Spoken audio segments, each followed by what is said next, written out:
এখানে রোপের ব্যাপার হচ্ছে, জিজ্ঞাসা করলাম, যখনই জোরে হাওয়া দেয় রোপে বন্ধ, যখন হাওয়া আবার কমে তখন রোপে চালু হয়। ভাই 2 কিলোমিটার, কিন্তু হেভি খাড়াই। একটাই গান মনে পড়ছে, তুমনে পুকারা চলো হাম চলে আয়ে। এখন আমাদের নেক্সট ডেস্টিনেশন ধনৌল্টি। এবার যাওয়ার রাস্তার এখানে সিনিক বিউটি আবার পুরো আলাদা। বৃষ্টি হয়ে গেছে। ওকে, এখানে ওপরে বৃষ্টি হচ্ছিল, বৃষ্টি নয়, কুচো কুচো বরফ পড়ছিল, ফিডলিং হয়ে গেছে। এখন আমরা সেই ওয়েদার এনজয় করে আমরা চলেছি ধনৌল্টি। এখানে পাহাড় যে কত রকমের, আর পাহাড়ের রাস্তা এক একটা মোড় ঘুরছি, এক এক রকমের ভিউ পাচ্ছি। খুব সত্যি বলতে আমি হয়তো 4 হুইলারে এই মজাটা পেতাম না। এইদিকে ঘুরছি একরকম ভিউ, এদিকে ঘুরছি একরকম ভিউ। অসম্ভব ভালো হচ্ছে মুসৌরি। আমরা মেনলি কেম্পটি ফলই আমরা দেখি, এগুলো এখন অনেক বেশি এক্সপ্লোর হয়েছে। কারণ মুসৌরি আমি আমার বাবার সাথে অনেক ছোটবেলায় এসেছি, তখন ওই রাস্তার ধারে কেম্পটি ফল দেখিয়ে এখান থেকে হরিদ্বার ঋষিকেশ অনেক লং ট্যুর ছিল। দেখো পাগলা পাগলা করে রেখেছে ওয়েদারটা, কখনো বৃষ্টি, কখনো রোদ, কখনো ওই কুচো কুচো বরফ পড়ছে। আর বরফ পড়লে খুব সত্যি কথা আমরা কিছু আনিনি, জাস্ট এই একটাই -5 জ্যাকেট নিয়ে চলে এসেছি। তো আমাদের জন্য খুব টাফ হবে, তার উপরে বাইক আছে, সোজা যেমন যাচ্ছি তেমন। ধনৌল্টি আর 20 কিলোমিটার। তো আমি মনে মনে চাইছি ভাই মেল রোড পৌঁছে যাই, তারপরে স্নো হওয়া আমার কোনো অসুবিধে নেই। কারণ ওঠার সময় যেরকম খাড়াই উঠেছি, নামার সময় যদি ওই রাস্তাটা নিয়ে যায়, দেন আমার ভয় করছে। কল্যাণের কোনো এ নেই, কল্যাণের প্রচুর বাইক চালানোর এক্সপিরিয়েন্স আছে, কিন্তু আমি খুব ভয় লাগবো এইরকম।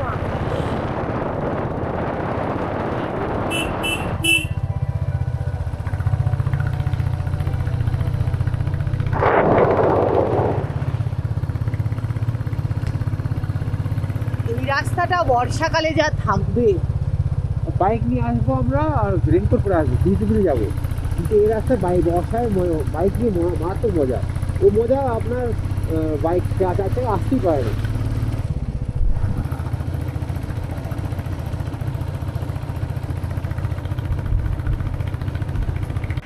এই ভিউটা একবার দেখা একদম মাস্ট। একটু জুম করে দেখাচ্ছি কিরকম সুন্দর দেখতে লাগছে। দেখুন, কাজার একটা ফটো দেখি, পাহাড়ে কয়েকটা বাড়ি, এক্স্যাক্ট সেরকম লাগছে। নিচে পুরো পাইন, ওপরটা কিন্তু ন্যাড়া, নিচেটা পাইন, ওদিকে গ্রিন পাহাড়, আর পেছনের গুলো জাস্ট পাহাড়টা এরম এরম কার্ভ হয়ে গেছে। আর মানে কি বলবো, ব্লু, তার সাথে গ্রিন, তার সাথে সাদা আকাশ, উফ। আর এই মাত্র ঝকঝকে রোদ উঠেছে, একটা পাহাড়ের ছায়া আর একটা পাহাড়ে পড়ছে। অসাধারণ ভাই, অসাধারণ।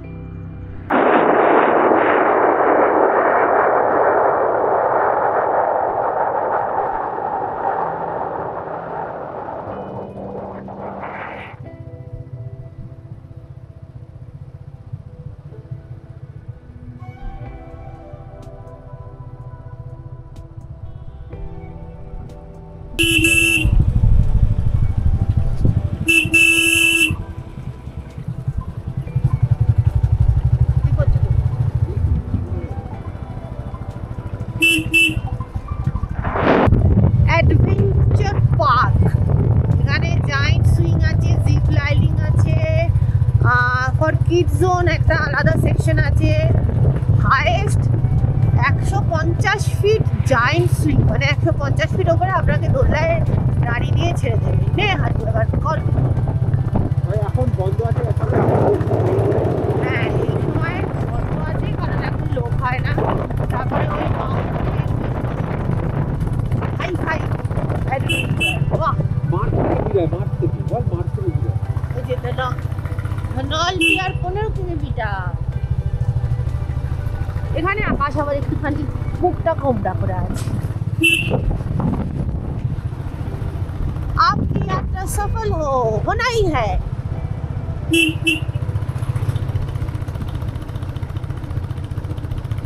তেহারি যে লেকটা বলিস সেই লেকটা, अच्छा এখানে সেই ঋষিকেশের ফাড়ি নিয়ে যাও, ওটা तेहरी ऋषिकेशेर। হ্যাঁ প্রায় ঋষিকেশ এখান থেকে 7 কিলোমিটার। দেবভূমি। এই হাই সুইং দেখে মনে পড়লো, জীবনে যে জিনিসগুলো করতে ভয় পান সেই জিনিসগুলো যদি একবার করে নেন ভয় সত্যি কেটে যায়। এটা একদম 100% শিওর। যেমন আমি যখন নেপালে হাইয়েস্ট পয়েন্ট থেকে জিপ লাইনিং করেছিলাম, আতারাম খাঁচা হয়ে গিয়েছিল, কিন্তু আমি মাথায় একটা জেদ হয় না, কারণ করলেন আমাকে খুব কি বলবো, মানে হেও করছিল, এই এত সাহসী জিপ লাইনিং করতে পারছিস না, এটা করলে হবে, এই ওই। তো আমি তখন মানে একটা মাথায় জেদ চেপে গিয়েছে, এটা বলেছে আমি কল্যাণ করতে পারিনি, কজ 80 কেজিস পর্যন্তই ওখানে করছিল। ঠিক আছে, তো আমার কাছে তুই করতে পারি, আরে আচ্ছা ঠিক আছে দেখছি। তো যখন ওটা করছিলাম আমি জাস্ট নিচের দিকে ফার্স্ট টাইম দেখেছি, কিন্তু ভদ্রলোক বারবার বলেছে আপনি নিচে দেখবেন না, আপনি সামনে দেখবেন, তাহলে কিছু হবে না। তো যাওয়ার সময় খুব আস্তে আস্তে চালিয়ে গেছি, বলেছে কি যে একদম দেখবেন না, দেখিনি। কিন্তু ফেরার সময় যখন দেখে নিয়েছি ওইখানেই আমি ভাবছিলাম। তারপরে মনে করলো না, এই ভয় কাটা দিয়ে বিশ্বাস করুন। তারপর যতক্ষণ থেকেই আমি কোনো কিছু ভিউ দেখি না কেন, ওই যে একটা পড়ে যাবো কত ভিড়, ওই প্যানিক হওয়াটাই উঠে গেছে। আরেকটা হচ্ছে আমি ভীষণ মানে খুব নিজের কাছের লোককে হারানোর ভয় পেতাম। জন্ম তো হবে মানে মৃত্যু হবেই, ওটাই অ্যাকচুয়ালি সত্য। তো এটাকে নিয়ে আমি খুব ভাবতাম যে বাবা মা আমার সবচেয়ে কাছে, এদের বয়স হচ্ছে, যে যখন কারণ শুনি যে এরকম তার বাবা মারা হচ্ছে বা মা আর নেই, তখন আমি নিজের আমি কি করব সে নিয়ে আমি খুব ভয় পেতাম।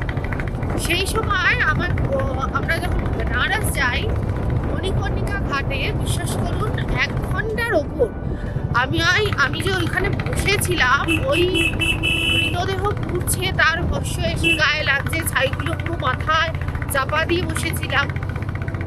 তো ওই রাত্রিবেলা 12টার সময় দেখার পর, 12টা থেকে বোধ হয় 1টা-1.5টা পর্যন্ত, তারপরে আমি যখনই বেনারস যাই, 2 বছরে বোধহয় আমি 6 বার গেছি না 7 বার, যখনই যাই তখনই আমি রাত্রে মণিকর্ণিকা ঘাটে যাই। তার আগে পর্যন্ত আমি শ্মশানে যেতে ভয় পাতাম, যে কি দেখতে হবে কি হবে, সেই ভয়টা কেটে গেছে। তো ওই সুইংটা আমার মনে হয় আমার করা উচিত। তো ওই যে চেঁচানোর মধ্যে ওই যা ভয়, ওই চিল্লানোর সময় সব বেরিয়ে যায়। তারপরে সেকেন্ড টাইমে আর ওই ভয়টা কাজ করে না, এনজয় করতে হয়। তো ওই রকমই আমাদের লাইফের প্রবলেমগুলো একবার এনজয়মেন্টের সাথে যদি আমরা সলভ করে নিই, দেন লাইফ জিঙ্গালালা।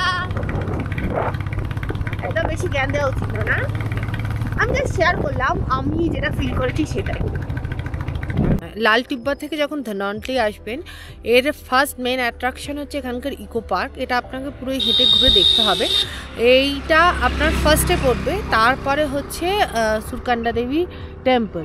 তো ইকো পার্ক হচ্ছে এই রকম, আপনাকে একটা সার্টেন অ্যামাউন্ট অফ 50 টাকা পার হেড আপনাকে দিতে হবে। আর বাচ্চা হলে 25 টাকা, 9 বছরের উপরে হলে 25 টাকা, আর তার মানে ফর অ্যাডাল্ট 50 টাকা দিতে হবে। এই হচ্ছে ইকো পার্ক।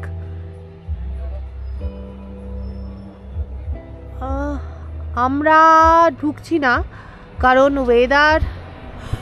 ওয়েদার খুব একটা ভালো না এখানে। অল্প গুড়ি বরফের সাথে বৃষ্টি পড়ছে, দেখছো হেলমেটের কি অবস্থা। আমরা সেই জন্য আগে মন্দির যাব, তবে গুগল ম্যাপে যখন আমরা দিয়েছিলাম তখন দেখাচ্ছিল ধনলটি এই যে সুরকান্ডা মাথার মন্দির আছে সেটা আগে পড়বে, তারপরে eco park. Actually eco park আগে পড়বে, তারপরে ইকো পার্ক থেকে 7 কিলোমিটার আপনাকে মেন রোড ধরে যেতে হবে, তবে গিয়ে আপনি টেম্পল পাবেন।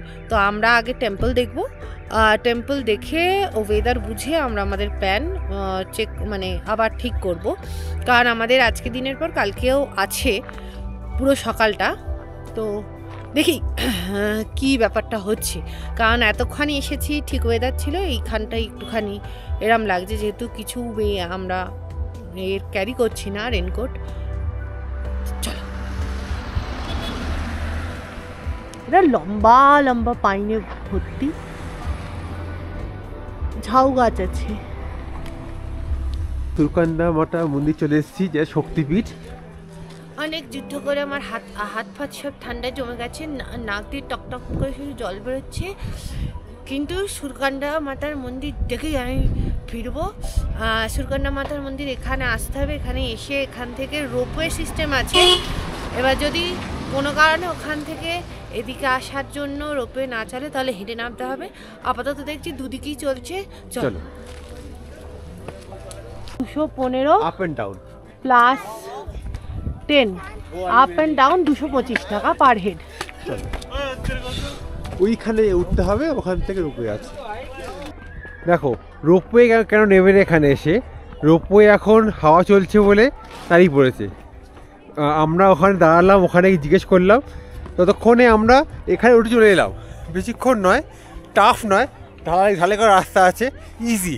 কিন্তু যদি রোপওয়ে ওঠেন আটকে যাবেন, এভাবে দাঁড়িয়ে থাকতে হবে। সে কেউ ট্রাই করছে রোপওয়ে, আর একটুখানি ওখানটায় উঠতে হবে। রোপওয়ে এরকম ডেঞ্জারাস, মানে টাইম কনজিউমিং এক অর্থে। আরাম তো দেবে কিন্তু দাঁড়িয়ে থাকতে হবে এভাবে। এই হলো সেই ওয়েদার। এতখানি রোপওয়ে আমরা চলে এসেছি। রোপওয়ে থেকে 5 মিনিট লেটে এসেছি, তাও অ্যাচিভমেন্ট খুব ভালো। লিজা উঠছে এরকম করে টুকটুক করে, ভাই 2 কিলোমিটার, কিন্তু হেভি খাড়াই, কিন্তু খুব মজাদার জায়গা। সবাই খুব এক্সাইটেড এখানে, যা নামছে খুব হ্যাপি। রোপওয়ে বোঝা গেল হেভি লোডের জন্য ওয়েল কনস্ট্রাক্টেড নয়, হাওয়া দিলে যখন নড়ছে না। কারণ আমরা যখন নেপালে গেছিলাম হাওয়া দিচ্ছিল, বৃষ্টি দিচ্ছিল, তখন নামছিলাম। তো এটা এখানে নয়। চলো, এখানে মাতা মন্দির, এদিকে এই দুদিকটা রাস্তা আছে, ওখান থেকে ভিউ পয়েন্ট আছে, এদিক দিয়ে মন্দির।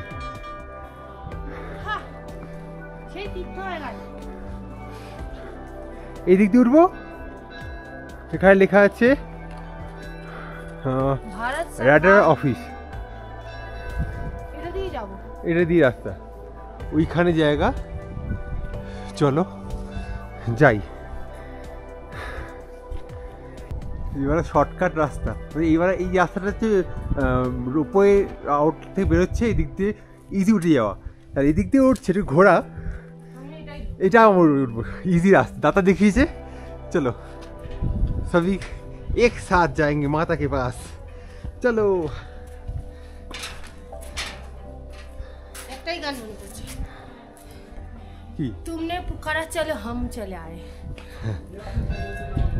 আসার সময় মানে এই মন্দিরটা দেখার জন্য বলতে বলে দেখি, ও চ্যানেল কা নাম পা জুতো রাখার জায়গা আছে, ঠিকঠাক রেখে আমরা এদিক দিয়ে উঠবো। সব খালি পায়ে, নো জুতো নো মোজা। আর এখানে ওয়েদারটা ব্যাপক পাওয়া যাচ্ছে, উপর থেকে ভালো ভিউ আছে। চলো, ফার্স্টই বলে দেওয়া হয়েছে মন্দির পরিক্রমার সময় হাত पैर सब कुछ खुला रखने के लिए।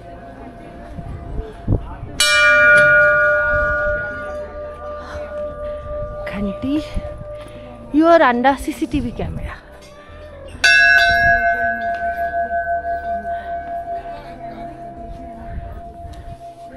এবার পড়লো গরমকালে মন্দির সকাল 7টা থেকে 12টা পর্যন্ত খোলা হয়, আর 12:30 থেকে আবার 8টা পর্যন্ত খোলা থাকে। আর শীতকালে হচ্ছে সকাল 8টা থেকে 12টা আর 12:30 থেকে সন্ধ্যে 7টা। এই হচ্ছে পুরো মন্দির। ভেতরে কোনো রকম ফটোগ্রাফি ভিডিওগ্রাফি একদমই অ্যালাউড নয়। ওখান থেকে সিনিক বিউটি বিভৎস ভালো।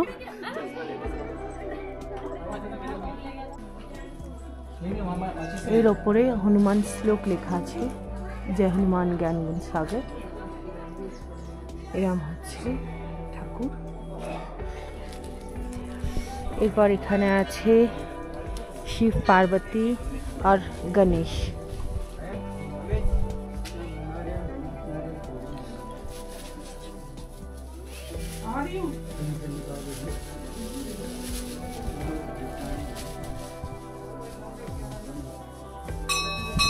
शिव पार्वती और गणेश।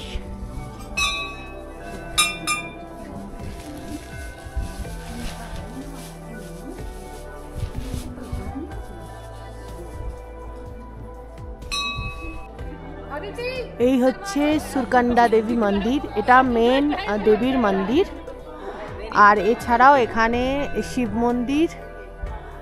মন্দির আছে। এখানে মাতার মাথা পড়েছিল সুরকান্ডা। আচ্ছা, এটা এখানে সতীর মাথা পড়েছিল? হ্যাঁ, এখানে সতী মাথা পড়েছিল, মানে সিরে একটা স্যার পড়েছিল, ওটা থেকে সুরকান্ডা ডাকে চলে এসেছে, মানে পাহাড়ি ভাষায় যেটা হয় সুরকান্ডা চলে এসেছে জিনিসটা। ওকে,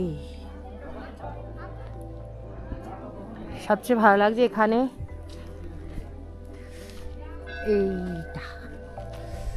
এটা একদম পাহাড়ের এন্ড। হ্যাঁ, বৃষ্টি হয়েছে সেই জন্য বাইরে আমার পায়ে কোনো সার নেই, আমি কিছু বুঝতে পারছি না, কিন্তু এটা যদি সূর্য থাকতো আলাদাই গ্লেজ থাকতো। এখনো খুব সুন্দর লাগছে, কিন্তু চকচক করে পুরো আলোটা পড়ে, কালারটা এত সুন্দর। আমরা এসেছিলাম হেঁটে, যাওয়ার সময় রোপওয়ে চালু আছে, সেই জন্য আমরা টিকিট কেটে নিয়েছি। দুজনের জন্য 225 নিয়েছে। আচ্ছা, হ্যাঁ, তো দেখি ছাড়ছে আমাদের রোপওয়ে।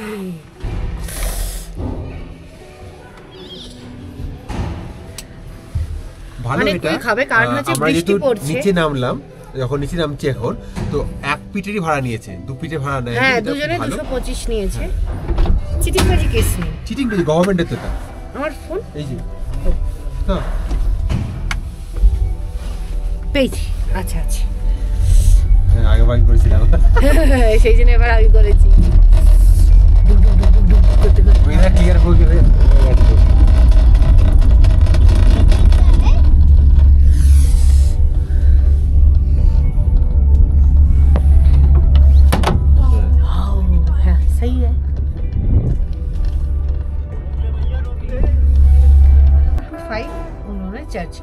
নিচে নেমে গেছি। ওয়েদারও ঠিক আছে, খুব তাড়াতাড়ি নামলাম। ম্যাক্সিমাম আমাদের লাগলো হচ্ছে 5 মিনিট লাগলো। ও 5 মিনিট দাঁড়িয়ে ছিল।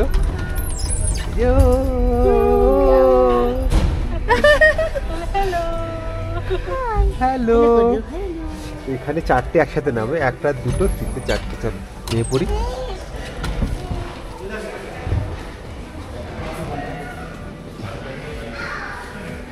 সুন্দর, একসঙ্গে এখানে 4টে নামে, খুব ভালো পরিষ্কার পরিচ্ছন্ন জায়গা। চলো এদিক থেকে নেমে পড়ি, এক্সিট।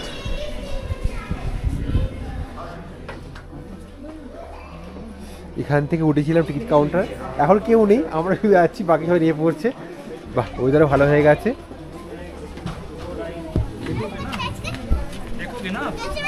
চলো পরে বিনিয়ম নামছি আমরা।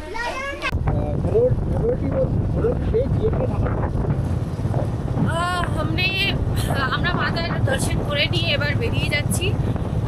ইকো পার্ক এসে গেছে। আরেকটা ইনফরমেশন দিয়ে রাখি, GMVN এর যেটা আছে থাকার জায়গা, সেটা কিন্তু এই ফরেস্টের ভেতরে ব্যবস্থা আছে, যেটা খুব সুন্দর স্টে। আমরা স্টে করতে চেয়েছিলাম, বাট আমরা বুকিং পাইনি।